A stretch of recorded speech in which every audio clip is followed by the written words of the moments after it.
안녕하세요. 바이블코어의 타브입니다.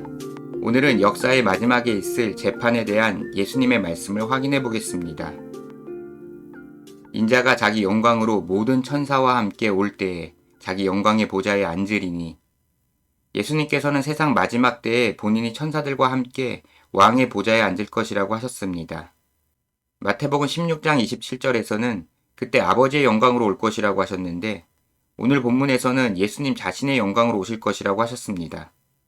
여기에서 예수님께서 누구의 영광으로 오시는 것인지 왜 다른지 의문이 있습니다. 다니엘서 7장을 보면 인자 같은 이가 옛적부터 항상 계시니, 즉 하나님께 영광을 받는 장면이 있습니다. 하나님께서 예수님께 왕으로서 영광을 주신 것입니다. 따라서 오늘 본문에서는 예수님께서 자신이 받은 영광을 강조하신 것입니다. 모든 민족을 그 앞에 모으고 각각 구분하기를.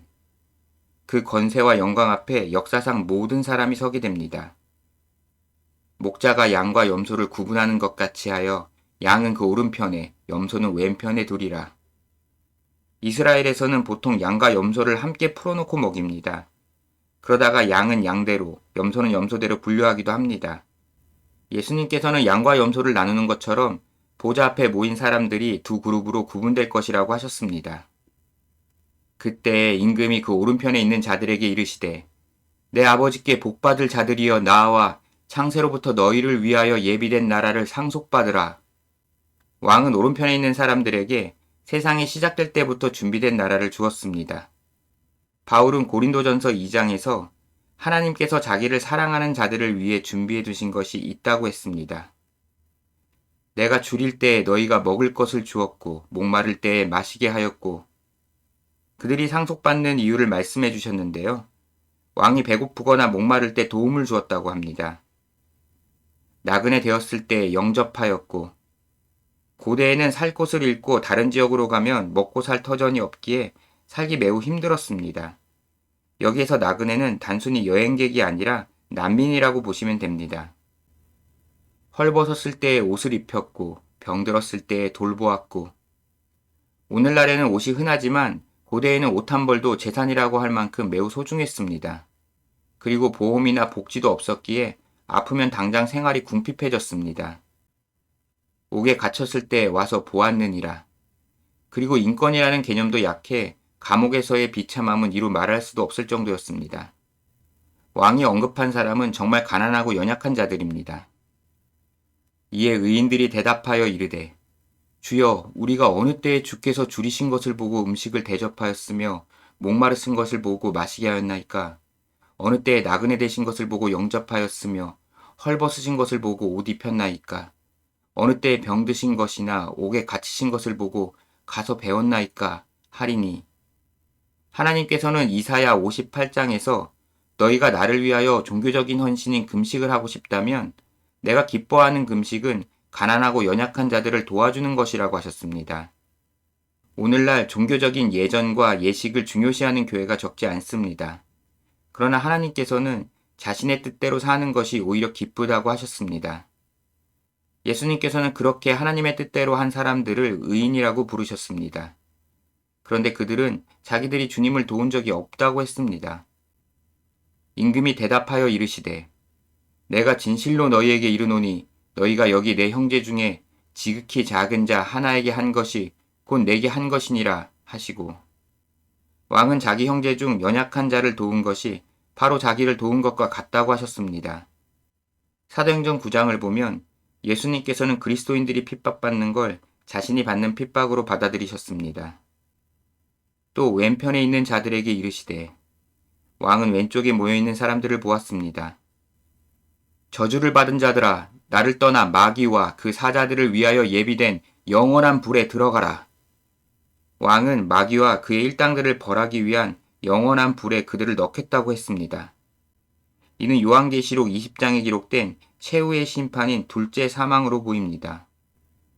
내가 줄일 때에 너희가 먹을 것을 주지 아니하였고 목마를 때에 마시게 하지 아니하였고, 그들이 심판받는 이유는 앞에서 말한 의인들과 반대입니다.